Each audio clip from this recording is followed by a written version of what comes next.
la décision du conseil constitutionnel génne nañ ko niki big wax nga ko léegi am na mbiccoo ak mbaaloo boo xamante ni am na ci penc mi ku nekk ngi jóg di wax ni maa am victoire ci li nga xamante ni mooy la décision du conseil constitutionnel mais jàpp naa ne day mat ñu des ci leeral bu am solo waaye balaa ñoo dugg ci leeral bi rek xam naa dañuy ñëwaat ci li nga xamante ni moo waral ñu naan loi d'amnistie ñëwaat ci historique bi ak ci bànqaas yi nga xamante ni ñi ko voté woon ci lañ sukkandiku woon ba taxawal ko ci réew mi dañoo nekkoon ci benn contexte boo xamante ni contexte bu doy waar la ci diggante 2021 ak 2024 Sénégal nekkoon ci ay guddi yoo xamante ni guddi yu lëndëm la yu naqare yu métti ñu gis ni am na ay doomi sénégalais yoo xamante ni ñu ngi dund oppression di dund injustice waaye tamit gis ni ñi nga xamante ni ñoo fi nekkoon tàmbale ko ci njiital réew ma woon muy Macky Sall doon indi dictature bu rëy ci réew mi doomi réew mi nekk ci biir réew mi ak bitim réew doon def li gën a am solo ci ñoom muy droit bu rëy muy manifestation ñenn ñi tamit génnoon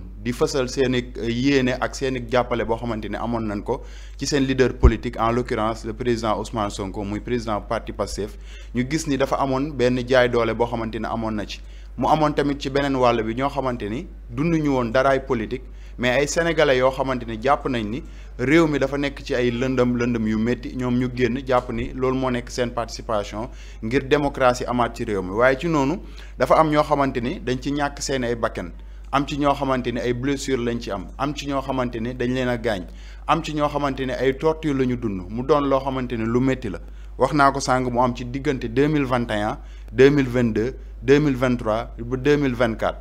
ñu dox ba jëmmi jamono ki fi nekkoon njiitu réew mi di président de la république Macky Sall ak njabootam daal di dem ci assemblée nationale indi lu ñuy wax loi d'amnistie bi nga xamante ni mooy ñëwaat daal di effacer li xewoon diggante 2021 ak 2024 maanaam ci kàddu yu gën a woyof 2021 ba 2024 dañ koy effacer ci histoire du Sénégal dañuy def 2020 tëb continuer 2025 ñu dem indi ko assemblée nationale mu am benn débat boo xamante ni amoon na fa laata ñu koy voté président Pastef di Ousmane Sonko daal di yebaloon ay ndaw ci ñi nga xamante ne ñooy député yu Pastef ne leen loi bi nga xamante ni ñu ngi ko indi assemblée nationale yéen kat na ngeen si banque seen ay yoxo bu leen ko voté ñu daal di jëfe li nga xamante ni mooy consigne boobu noonu ba ki nga xamante ni mooy actuel présidente groupe parlementaire bu Takku Wallu di Aïssata Tall Sall nekkoon ministre de la justice garde des sceaux amoon na ay kàddu yoo xamante ni yëkkati woon na ko ngir layalee ko loi d'amnistie bi ndax ñëpp gisoon nañ ni kat Macky Sall Aïssata Tall Sall ak mbooleem ñu bokkoon ci Benno Bokk Yaakaar ak APR liñ bëggoon mooy daal di yaatal seen ginnaaw defar seen ginnaaw ba buñ génnee jugee ci réew mi amul benn daan boo xamante ni day tegaat ci seen kaw Aïssata Tall Sall daal di yëkkati ay kàddu leeral ko xam naa dañuy ànd ak yéen daal di leen wan kàddu yi nga xamante ni moom la Aïssata Tall Sall yëkkati woon ci assemblée nationale. man dégg naa ñu bari di ci débat soxlawu ko parce que am na fee yoo xamante ne le champ d'application de la loi d'amnistie d'abord et puis honorable vous m'avez accusé de dilatoire vous avez dit que je ne dois pas faire de dilatoire je ne dois pas faire de langue de bois et vous dites est-ce que les crimes de sang sont là-dedans toutes les infractions criminelles délictuelles sont comprises dans le champ d'intervention de l'article 1er de la loi. C'est clair, c'est net, c'est du français, c'est même pas du droit. On peut lire et comprendre.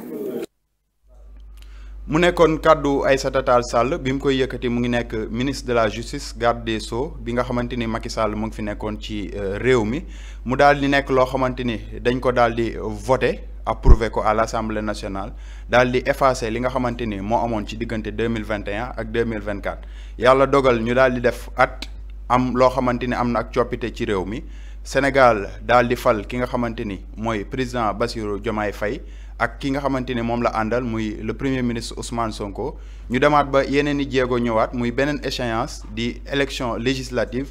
parti bii di Pastef daal di am majorité à l'Assemblée nationale kenn ci seen ay naataango di wuyoo ci turu Amadou Ba ñu gën koo xam ci Amadou Ba 2 nekk membre groupe parlementaire bu Pastef daal di indi benn proposition de loi muy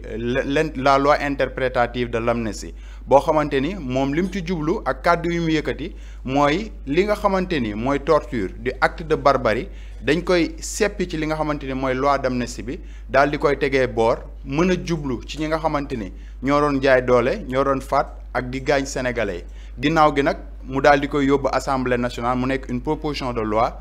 assemblée daal di koy voté majoritairement ñu daal di koy adopté ginnaaw gi nag mu am ñoo xamante ni ñoo daal di féetee ci opposition bi muy groupe parlementaire Takku Wallu Aïssata Tall Sall mi nekkoon président assemblée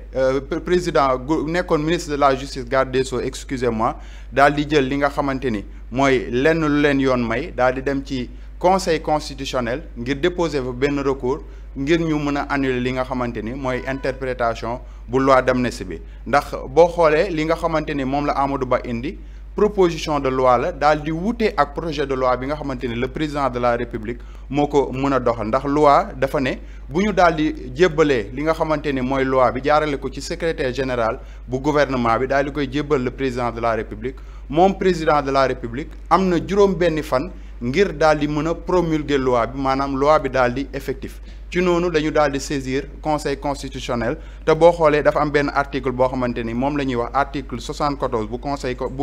constitution bu Sénégal moo ne 1/10 bu groupe parlementaire opposition bi mën nañoo dugal li nga xamante ni mooy recours ci recours boobu nag le conseil constitutionnel daal di jël daal di koy jàngat xool ay arguments yi nga xamante ni moom la ñuy indi ndax ñoom itam conseil constitutionnel dafa am beneen loi muy article 92 bu constitution bu Sénégal moo ne conseil constitutionnel lu jëm ci wàllum loi boo xamante ni daa am mbiicoo ak mbaaloo ñoom war nañ mën a jël décision boo xamante ni dañ ko teg ci penc bi te buñ jëlee décision bi kenn dootu ci mën a def recours kenn dootu ci mën a dellu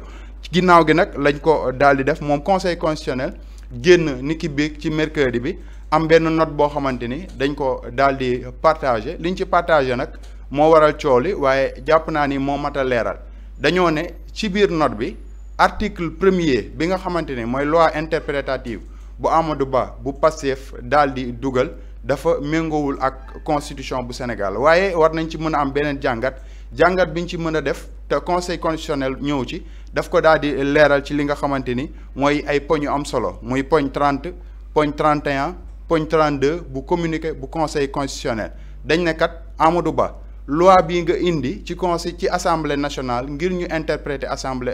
loi d'amnistie bi jarul woon mat def coono jarul woon dajale assemblée nationale ngir ñu mun ko voter ndax li nga xamante ni moom la ñuy woowee ay faits muy jëf yoo xamante ni dañ koy qualifier assassinat meurtre torture acte de barbarie traitement inhumain cruel et dégradant sont imprescriptibles et ne peuvent être couverts par une loi d'amnistie maanaam yi nga xamante ni moom laa lim léegi mënee suñ ko tàbbal ci li nga xamante ni moom la ñuy couvrir waaye tamit loi d'amnistie mënu koo effacer benn yoon te boo xoolee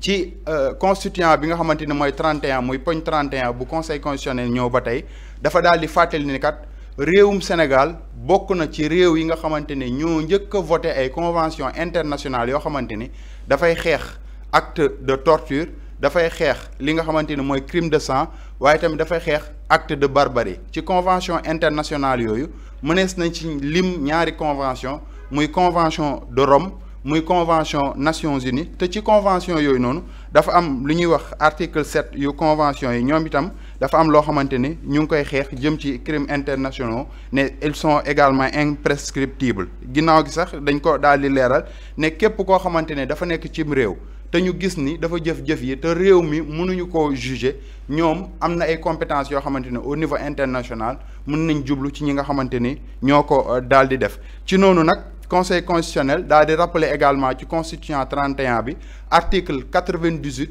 bu constitution bu Sénégal lan la article 98 bu constitution Sénégal wax dafa ne convention internationale yi nga xamante ni moom la Sénégal signé buñ ko daal di signé ba bokk ci dafay daal di sut ëpp doole loi interne yi nga xamante ni moom la ñu daal di moom la ñu leeral ne les traités ou accords régulièrement ratifiés ou approuvés ont dès leur publication une autorité supérieure à celle des lois maanaam bu ñu xësee ba xaatim ne kat ñun Sénégal bokk nañ ci convention internationale yi convention boobu dafay daal di tàbbi ci suñu réew te te bu tàbbee ci suñu réew loi yi nga xamante ne moo ñu daal di tënk dafay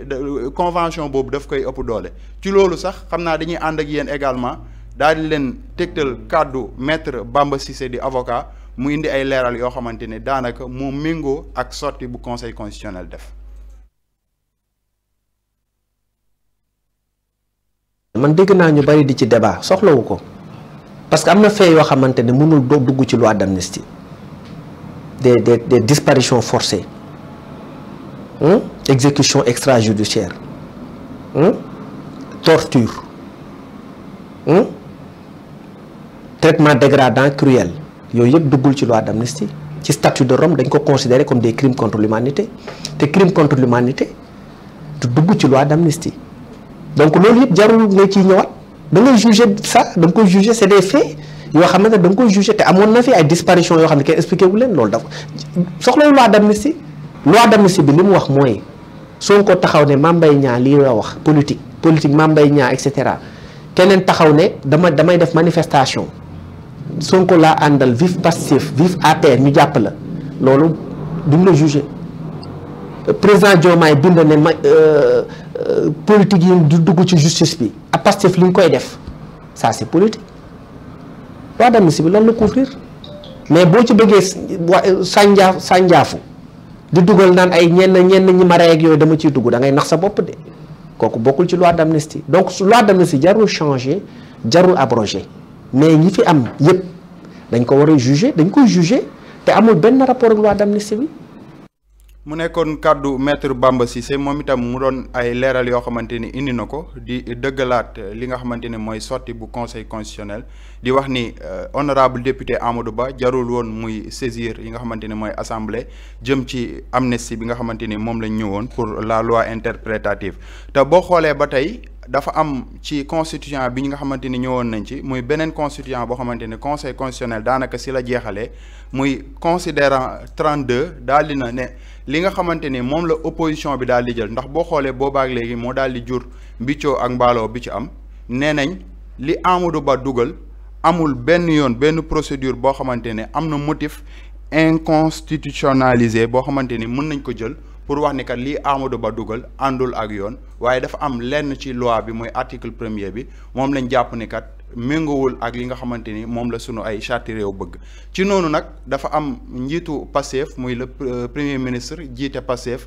Ousmane Sonko dafa génn daal def ab sortie moom itam ñëwaat ci li nga xamante ni moom la Amadou Ba dugal waaye tamit wax ni conseil constitutionnel à travers leur sortie dafa conforter waat la position de Pastef les patriotes jëm ci li nga xamante ni mooy li ñu war a def que pour que lumière soit faite par rapport à ce dossier. ñu bari def nañ ci ay jàngat également ne li nga xamante ni moom la conseil constitutionnel wax indirectement dafa junju les victimes les familles des victimes ngir ñu mën a saisiraat la justice tàmbaliwaat dossiers yi mën a tàbbalaat ay plainte ngir commanditaires yi nga xamante ni ñoo tax doomi Sénégal ñàkk seen ay bakken commanditaires yi nga xamante ni ñoo taxawoon doon torturer ay nit mën nañ ci tudd ki nga xamante ni mooy Pape Abdoulaye Touré di étudiant ñu jàpp ko duma ko image yaa ngi fi Cheikh Wade ak ñeneen ñoo xamante ne ay jeunes yu ñu rey te gis ni lenn li ñu doon def mooy le droit le plus absolu doon manifester mbaa ñu doon def ay publication doon fësal seen yéene ak seen bëgg ci seen leader politique ñu jël leen buum leen faat leen donc jàpp naa ni mooy li nga xamante ni mooy ay leeral li ñu doon indi concernant la sortie du conseil constitutionnel indi woon ko démb soxna Aminata. am na solo Baye Ndongo Fall nekkoon dogal bi nga xamante ni conseil constitutionnel daal dina koy jël ni ki démb jëm ci loi d'amnistie bi Boury Diakhaté xam naa dama lay daal di bàyyi rek nga daal di joxe sa gis-gis par rapport ak dogal bi conseil constitutionnel jël démb. waaw dogal la boo xamante ne ni mënuñ lu dul en tant que sénégalais yi nga xam ni dañu am confiance par rapport ak suñu justice parce que la bonne nouvelle. démb wax naa ko fi actuellement da ngay étonné wu boo déggee ñenn ñi naan dëkk bi dafa nekk ci crise dans la mesure où toutes les institutions fonctionnent démb je prenais l'exemple de certaines autorités yi nga xam ne dañu occupé des responsabilités dans ce pays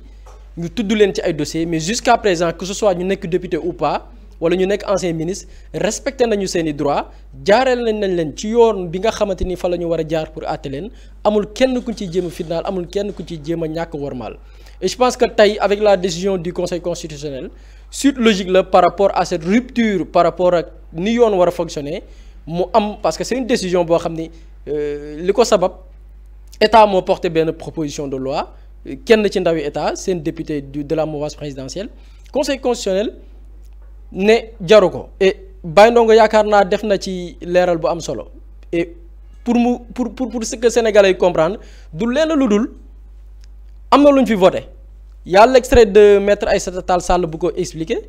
amoon na ay jiixi jaax yu mu créé woon ci bopp sénégalais yi parce que maître Aïssata Tall Sall bu ñu ko déggee dans son extrait elle parle de loi bi dans son article 1er lépp la couvrir c'est-à-dire que crime lu mu mënti nekk loi bi daf ko couvrir ñoom loi bi ñu voté woon c'est-à-dire que elle a été très claire d'autres pensent que non y a des conventions yi Sénégal signé bitim réew crime yooyu noonu mënuñu ko jël amnistie mënu ko jël en compte donc mu nekk benn genre mbiccoog mbaaloo goo xam ni il fallait que am kenn ku ñëw taxaw ne article 1er boobu noonu ministère bi fi nekkoon ou bien ministre bi fi nekkoon mooy Aïssata Tall Sall wax il va falloir que ñu porter une loi boo xam ne moo koy leeral définir ko bi ñu ko yóbbee conseil constitutionnel c'est clair c'est-à-dire que dafa gën a leer sax booy xool ndax daf leen ne loi bi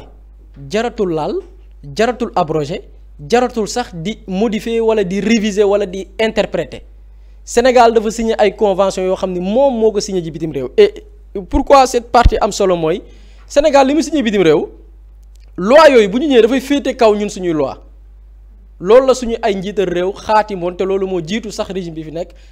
depuis plusieurs années et convention yooyu dafa am leen lu am solo lu ci nekk tey boo jëlee par exemple kaaw torture yi tey dañuy taxaw si tey lan mooy nekk suite logique bi plusieurs choses yi ñu doon taafantaloo comme quoi que loi bi moo nekk prétexte loi bi moo nekk obstacle conseil constitutionnel dafa ñëw ne leen lay amatul loi bi baleen ko nam mel waaye ñi nga xam ne tudd na leen ci ay torture te nga xam ne Sénégal xaatim na ko bitim réew ni ñii dañ leen war a topp Baye Ndongo souligné ne ko torture et torture kii bi daf ko da ngay jël benn cas bu ci nekk nga wutal ko benn exemple tey boo jëlee torture même cette convention là bi Sénégal signé woon dañ ko définir mu leer tey boo xoolee exemple boobu noonu convention bi wax mën nga ci jël benn misaal muy cas Abdoulaye Touré la personne wax na ne jàpp nañ ko di ko torturer pour tirer ci moom benn information boo xam ni dañ ko bëgg a wax loo xam ne du moom tey convention yi nee nañ loolu noonu dàq nañ ko loolu dañ ko war a àtte même bu dee ni loi d'amnistie am na parce que loi d'amnistie mënul couvrir ces faits là yeneen traitement cruel dégradant gis nañ fi ay nit yoo xam ni da nga gis policier jàpp la jël seen seen armes yi seen suufu armes yi di ko dóor gis nañ ku ñu dugal ci oto jàpp ko jël armes yi di ko dóor ci bopp gis nañ ku ñu jàpp ay policiers ou bien des gendarmes wër ko jàpp ko di ko torturer ay nit kuy manifester am représenté wul benn menace nga jàpp ko traité ko benn traitement boo xamante ni nii mara day taale donc yooyu yëpp loi d'amnistie bi ñu voté woon teniru ko en compte et dafa am beneen affaire bu gën a am solo mooy gis nga li fi amoon par exemple tey dégg nga depuis bi cooli amee am ñu ne d'accord léegi kon comme que conseil constitutionnel la ñu wax nañu àtte ñëpp ñi ngi bëgg a nekkaat ci benn logique gu caaxaan ak tappale goo xamante ni nii peut-être bëgg nañ jël les mêmes personnes yuy monter loon des dossiers parce que l'intention c'était ça l'intention ba ci y a une partie de l'opposition yoo xam ne ils avaient proposé une révision boo xam ni l'idée c'était de poursuivre ces gens yi nga xam ni seeni accusation li ñu ko wékkoon mooy loo xam ni wékkuwul fenn alors que ces personnes là ñuy junj tey boo jëlee ñoom li ñu def ñi nga xam ni ñooy layal loi bi par exemple tey jàpp ni ñoom ñoo am dëgg jamono ji loi bi li mu leen wax dafa convention yi Sénégal signé bitim réew li mu wax dafa leer aucune circonstance exceptionnelle quel que soit qu'il s'agisse de l'état de guerre ou de menace de guerre d'instabilité politique intérieure ou de tout autre état d'exception ne peut être invoqué pour justifier la torture c'est-à-dire que ñoom fee yi ñu def même bu ñu ko doon layalee ni nit ñi dañu doon génn manifester même bu ñu ko layalee ni nit ñi dañuy génn di sànni xeer même bu ñu ko doon layalee ni ñii dañu génne woon ñu aayaleen ñu manifester ñu génn di manifester di baare talibeeg yooyu même bu ñu ko layalee loolu noonu taxul ñu génn ci parce que convention yi dafa ne amul dara lu mën a justifier li ngeen doon def torture yi ray yi jàpp nit ñi di gaañ loolu lépp peuple bi ngeen ko exercer woon donte li ñu doon def politique moo ko laloon xeex moo ko waraloon yéen warul justifier actes yi ngeen def c'est-à-dire que benn yoon la bu conseil constitutionnel ubbi boo xam ni tey ça va permettre les institutions compétentes ou bien les instances yi nga xam ne ñoo yëngu ci wàllum yoon ñu def ay autosaisine. Je pense que même il y a un ancien procureur Alioune Ndao bu ko def sur son compte Facebook que actuellement même les procureurs ces dossiers yi nga parce que boo jëlee on parle tout à l'heure sànq ba tey du cas de Pape Laye Touré il avait porté plainte woon na plainte et il a des preuves par rapport ak ñi ko torturé ñen ñoo ko commandité am na des informations yoo xam ni xëy na peut-être tegu ko sur la place publique mais c'est un dossier béton boo xam ni tey procureur mën na autosaisir pour ces personnes là ñu topp leen tey am na benn politicien bu fi demoon ci benn plateau télévision ñu topp ko di ko dóor ay bal ña ko toppoon topp ko ba ci biir benn hôtel ba caméra yi jël leen ces personnes là sont identifiables ñooñu tey procureur mën na autosaisir bu dee am na ñu ci jàpp ñu woo leen dégluwaat leen ci dossier boobu noonu bu dee jàppaguñ leen ñu seet leen jàpp leen pour tentative de meurtre donc il y a tous les éléments qu'il faut actuellement instance nag yi nga xam ne ñoo war a caytu loolu seen liggéey yaakaar naa door na pour toutes ces personnes impliquées ci rey ci agression ci dóor ay bal ay nit yoo xamante ni defuñ la waxuñ la loolu lañ doon exercer seen droit boo xam ne constitution moo ko garantir muy le droit de manifester ba ci le droit de résistance sax yoon daf ko encadrer Sénégal dafa signer toutes ces conventions askan bu ñu fas yéene noot am nga droit résister ngeen taxaw ne loolu du fi amee jàpp ay nit rey ñii ngeen toxal ñii ngeen tuumal ñii ngeen jàpp boole leen ak ay nit ngir ñu dal seen kaw mais yooyu yëpp convention yi daf koy tenir en compte ba ci ñi nga xam ne dañu exposer ay nit mettre leen en danger parce que y avait régime bi fi nekkoon dañu jël ay nit di leen mettre en danger tuumal leen tey da ngay gis des anciens détenus yu la wax ni compte diw moo jël sama photo taf ko ne man terroriste laa nga gis keneen ku ne bi ma compte diw publié ci lañ ma jàpp parce que nee nañ dama doon taal diw maa doon def nangam mais toutes ces personnes là doivent être identifiées et poursuivies parce que ñoom ñëpp ils sont complices ci ñaawteef yi nga xam ne dafi doon am et je pense que actuellement comme je l'ai dit tantôt lay amatul il va falloir que toutes ces personnes là ñu jox leen une bonne leçon parce que tey loolu moo mën a tax Sénégal tey li ñuy prétendre ou bien li ñuy yootu dafa war a lalu ci dëgg googu noonu mooy crime yi fi jot am ñu régler ko sinon li muy favoriser mooy ëllëg lu neex waaye def ku fi toog bu la neexee nga def say crime def lu la neex après booy waaj dem voter sa loi d'amnistie et puis c'est fini. Je pense que tey li ko mën a dàq ces faits là mooy yoon def liggéeyam et je pense que tey conseil constitutionnel leeral na lépp raykat yi agresseurs yi. ñu doon defi ñaawteef loi d'amnistie bi couvriru leen mën nañ leen topp. En tout cas li olof di wax rek ku bëgg fu mu fanaan ak tëjal bunt bi yaakaar naa warul leen a boole. Loi d'amnistie bi waa Pastef nee nañ dañu bëgg ñu daal di koy leeral ci képp koo xamante ni da nga defoon ay ñaawteef APR tamit bu fekkente ni dëgg-dëgg ñoom it nee nañ loolee amuñu ci benn problème kon yaakaar naa yëf yi warul jafe Ismaïla ñu bàyyi la yow tamit nga daal di joxe sa xalaat par rapport ak dogal bi nga xamante ni conseil constitutionnel jël na ko. man fii buri tàmbalee argumentaire foofu laa koy tàmbalee mooy on n'a jamais été dans un pays qui marche aussi bien tey institution Sénégal yi mën nañu ni yëpp bu ci nekk da nga taxaw jub xocc di dox. Donc bu ñu wax un pays normal je pense que ni lii mooy firndeel ni nous sommes dans un pays normal où tout se passe très bien député yi ñu ngi def seen liggéey exécutif mu ngi def liggéeyam donc yeneen institutions yi ku ci nekk yaa ngi def sa liggéey et puis encore ça prouve que ni am nañ une indépendance de la justice parce que ay at yi ginnaaw tey ku am problème doo saisir conseil constitutionnel doo saisir cour suprême parce que jàpp nga ni boo ko fa demee doo am dëgg boo xesee am premier revers ba pare dootoo saisir benn institution bu ko féete kaw parce que jàpp nga ne dañuy dicter ñooñu la ñuy def donc ñu nekk dans un pays le groupe parlementaire bi nga xam te ñoom ñooy majorité ñu dem di def benn loi voté ko ñu soutenir leen mu jàll à l'Assemblée nationale ñee saisir conseil constitutionnel mu joxe beneen avis boo xam te xëy na am na tuuti différence ak li nga xam te moom moo nekk li waa groupe parlementaire Pastef les Patriotes kii mais foofu aussi il faut que ñu bañ a def nuance parce que nekkul texte bi yëpp la ñu rejeté benn partie ci texte bi article 1 bi notamment moom la ñu rejeté mais pas texte bi yëpp parce que li tax ñu rejeté ko mooy que ni li ngeen ciy expliqué yoon daf ko tenir en compte ba pare donc nekkul loo xamante ne ni lu bees la wala bu ñu ko rejeté wul wala kii ñii dañuy am impunité ou pas naturellement la justice sénégalaise dafay dàq képp koo xam te da nga torturer wala da nga faat bakkan loi d'amnistie mënu ko couvrir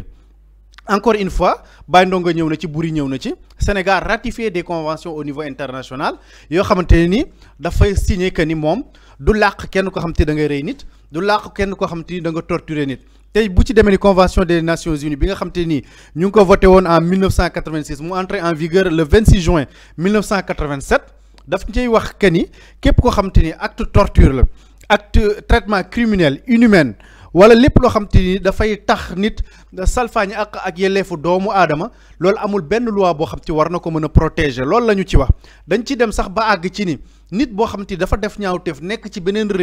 réewam soxla ko pour ñu rapatrier ko ci réewam bu fekkente ni njort nañ ne bu demee ci réewam boobu dañ koy torturer naam dañ koy topp ci wàllum yoon mais njort nañ ne bu demee foofu dañ koy torturer du ñu ko rapatrier parce que loolu la convention bi wax donc Sénégal ratifié ko d'accord ci donc mënul ñëwaat nag ñu nekk fi dans une situation politique boo xamante ni plus de 83 personnes ont perdu la vie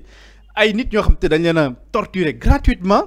ñoo xamante ni jàpp nañ leen def leen naka sudul noonu def leen ay ñaawteef buri dikkaat na ci ay xale parental nga jël leen def leen bouclier humain teg leen barrage sa diggante ak manifestants yi bu ñu sànnee xeer au lieu que mu dal les forces de défense et de sécurité ci xale boobu la war a dal jàpp xale bu jigéen boo xam te sans défense di ko dóor arme ci ginnaaw j'en passe et j'en passe quelle doit être la responsabilité de ces gens yi ko doon def les tortionnaires quelle doit être la responsabilité également des commanditaires parce que ñoom ñi ko def ñoo ñëpp ils ont agi sous des ordres donc ñi doon joxe ordre yooyu anañu lan moo war a nekk seen degré de responsabilité maintenant ils vont manipuler les faits ils vont manipuler l'information wax que ni voilà revers de Pastef mooy comme li ma dikkaat ci